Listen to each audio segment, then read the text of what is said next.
Students problem solve करेंगे हम volume thermal expansion in solid से रिलेटेड।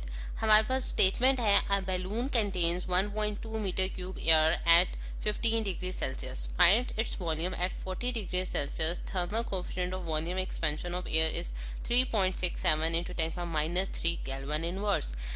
अब स्टूडेंट्स जैसे कि हमने ये जब हमने टॉपिक डिस्कस किया था तो इसमें हमने देखा था कि हम जब हीट प्रोवाइड करते हैं सॉलिड्स को तो उनमें एक्सपेंशन का जो है वो प्रोसेस होता है, ठीक है। और उसमें एक्सपेंशन दो तरह की होती है, एक हम लीनियर एक्सपेंशन कहते हैं और एक वॉल्यूम एक्सपेंशन कहते हैं। यानी कि अगर हमारे पास सिर्फ लेंथ में चेंज आएगा तो हम उसको लीनियर एक्सपेंशन कहेंगे, लेकिन अगर तीनों डायमेंशंस में यानी कि उसकी लेंथ, विड्थ और हाइट तीनों में चेंज आएगा तो वो वॉल्यूम एक्सपेंशन कहलाती है। और अगर हीट जब प्रोवाइड करने की वजह से जो एक्सपेंशन होती है उसको हम जो है वॉल्यूम थर्मल एक्सपेंशन का नाम देते हैं।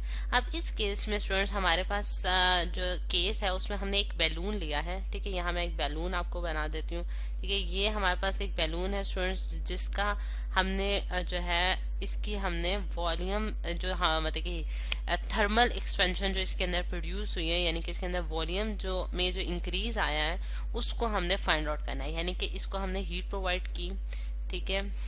हीट की वजह से ये बैलून जो है वो एक्सपैंड हुआ है और एक्सपैंड होके फॉर एग्जांपल इसकी शेप जो है ये डॉटेड लाइन से मैं शो करने जा रही हूँ, ये कुछ इस तरह से बन गई है, ठीक है। यानी कि वो एक्सपैंड होके उसने ये शेप इख्तियार कर ली, सही। और आप देख सकते हैं कि ये जो एक्सपेंशन है इसकी ऑल साइड्स हुई है जिसकी वजह से हम इसे कहेंगे कि ये वॉल्यूम मेट्रिकली इसमें एक्सपेंशन आई है।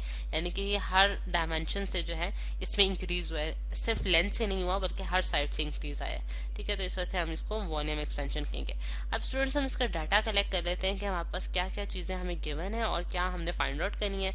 सबसे पहले अगर हम देखें तो हमें ओरिजिनल वॉल्यूम दिया गया है बैलून का एट 15 डिग्री सेल्सियस, ठीक है।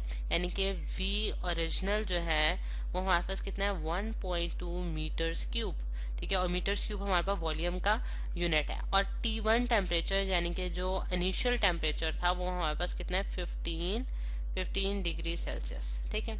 अच्छा, और हमने वॉल्यूम फाइंड आउट करना है एट 40 डिग्री सेल्सियस, यानी कि आपके पास V जो फाइनल होगा वो आपने अननोन है वो आपने कैलकुलेट करना है। और आपके पास जो फाइनल टेम्परेचर जहां तक आप उसको लेके जा रहे हैं वो आपको 40 डिग्री सेल्सियस है। यानी कि जब आपने हीट प्रोवाइड की इसको तो आपने 40 डिग्री सेल्सियस तक इसको हीट अप करना है, ठीक है।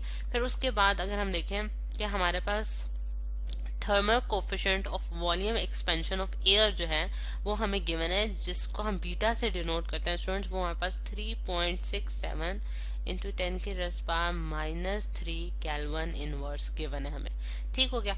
अच्छा, अब अगर हम देखें स्टूडेंट्स कि यहाँ जो इम्पोर्टेंट चीज है जो कि हम नोट कर रहे हैं वो ये है कि अच्छा सबसे पहले मैं थोड़ा सा एक्सप्लेन करती हूँ कि कोफिशिएंट का क्या मतलब है। कोफिशिएंट का मतलब स्टूडेंट्स ये होता है कि जिस रेट के साथ हमारे पास वॉल्यूम में एक्सपेंशन आ रही है यानी कि जितना इंक्रीज आ रहा है वो रेट जो है वो हमें बीटा शो कर रहा होता है। और आप देख सकते हैं उसका यूनिट जो है वो हमारे पास केल्विन इनवर्स है और केल्विन हमारे पास जो है टेम्परेचर का ऐसा यूनिट है। और यहाँ जो हमें इनिशियल और फाइनल टेम्परेचर दिया गया स्टूडेंट वो सेल्सियस में दिया गया, तो हमें उसे कन्वर्ट करना होगा केल्विन में। और केल्विन में कन्वर्ट हम किस तरह से कर सकते हैं कि टेम्परेचर अगर हम केल्विन में कन्वर्ट करना चाहते हैं तो हम सेल्सियस टेम्परेचर को यानी कि जो हमें सेंटीग्रेड में गिवन है उसमें 273 एड अप कर देते हैं। ये हमारे पास उसका फॉर्मूला है। तो मैं 15 प्लस 273 कर दूंगी स्टूडेंट्स तो मेरे पास केल्विन में आ जाएगा और ये आंसर आता है 288 केल्विन, ठीक है। और इसी तरह मैं 40 सेल्सियस को भी जो है वो केल्विन में कन्वर्ट कर लूंगी। 40 प्लस 273 आंसर आ जाएगा 313 केल्विन, ठीक है। ये इस तरह से मैंने टेम्परेचर्स को भी जो है वो केल्विन में चेंज कर लिया। अब हमारे पास जितनी भी क्वांटिटीज हैं स्टूडेंट्स वो ऐसा यूनिट में हमें गिवन है। अब V का जो फॉर्मूला हमने पढ़ा था वॉल्यूम थर्मल एक्सपेंशन में वो हमारे पास कुछ इस तरह था, V is equals to B0 और 1 plus beta into delta T, ठीक है। ये हमारे पास स्टूडेंट्स का फॉर्मूला है जिसके जरिए हम जो है वो क्या कैलकुलेट कर सकते हैं, वॉल्यूम कैलकुलेट कर सकते हैं एट गिवन टेम्परेचर। यानी कि जो फाइनल टेम्परेचर है उसके ऊपर जो उसमें एक्सपेंशन आने की वजह से उसका जो वॉल्यूम बना था वो हम कैलकुलेट कर सकते हैं। जिस तरह से अगर मैं यहाँ शो करूँ तो ये स्टूडेंट्स हमारे पास यहाँ मैं डार्क कलर शो कर देती हूँ। ये स्टूडेंट हमारे पास ओरिजिनल वॉल्यूम था और जो आफ्टर हमारे पास बना है वो हमारे पास V बना है। ठीक है, तो ये वाला वॉल्यूम जो है वो हम कैलकुलेट करना चाहते हैं। ठीक है, अब इसमें हमारे पास सारी वैल्यूज नोन है। अब डेल्टा टी जो है वो हमारे पास क्या शो कर रहा है, डेल्टा टी जो स्टूडेंट हमारे पास चेंज इन टेम्परेचर है, जो कि हमारे पास T2 माइनस T1 के बराबर होगा, यानी कि initial final minus initial temperature. और फाइनल टेम्परेचर हमारे पास कितना था, 313 माइनस 288। ठीक है, और आंसर हमारे पास आ जाता है स्टूडेंट्स 25 केल्विन। तो हमने डेल्टा टी जो है वो भी कैलकुलेट कर लिया। अब सब वैल्यूज जो है वो हम फार्मूला में इनपुट करेंगे, यानी कि V is equals to V naught की वैल्यू हमारे पास कितनी थी स्टूडेंट्स, 1.2। ठीक है, और ब्रैकेट है हमारे पास, और फिर उसमें 1 प्लस 3.67 इंटू 10 की रेज़ पावर माइनस 3 इंटू 25। ठीक है, अच्छा अब अगर हम देखें, अच्छा अगर मैं स्टूडेंट्स यहाँ मैं दोबारा रेज करके यहाँ यूनिट्स भी डाल देती हूँ ताकि ये चीज़ थोड़ी सी आपको मज़ीद क्लियर हो जाएगी। उससे अगर मैं यूनिट्स भी इनपुट कर दूँ तो आप देखेंगे कि इसका यूनिट जो है वो हमारे पास कितना है, केल्विन इनवर्स है। ठीक है, यानी कि 1 केल्विन है और इसको आपने मल्टीप्लाई करना है 25 केल्विन से।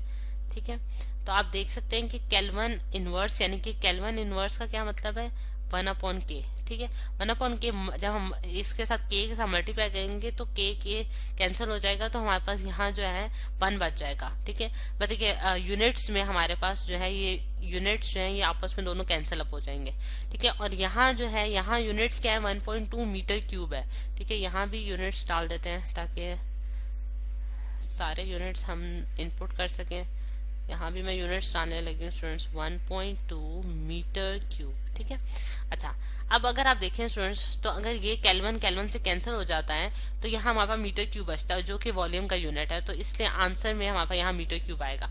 अब अगर हम पहले कैलकुलेशंस कर लेते हैं students, V is equals to 1.2 metres cube और साथ हमारे पास ब्रैकेट है 1 प्लस 1.67 इंटू 10 माइनस 3 को आप मल्टीप्लाई करेंगे 25 के साथ, तो आप जो आप पावर वाली टर्म है उसको आप रहने दें, बल्कि ये जो टर्म है इसको मल्टीप्लाई करते हैं 25 के साथ, तो आपके पास जो आंसर आता है 0.09175।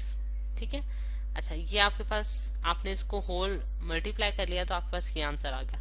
अब इसमें आप ऐड अप कर दें 1 तो आपके पास आंसर आएगा 1.09175। ठीक है, जस्ट आपने 1 उसमें ऐड अप कर दिया। अब 1.2 को मल्टीप्लाई करेंगे इस टर्म के साथ, आप कैलकुलेटर का यूज कर सकते हैं, तो 1.3101 मीटर्स क्यूब आपके पास आंसर आ रहा है।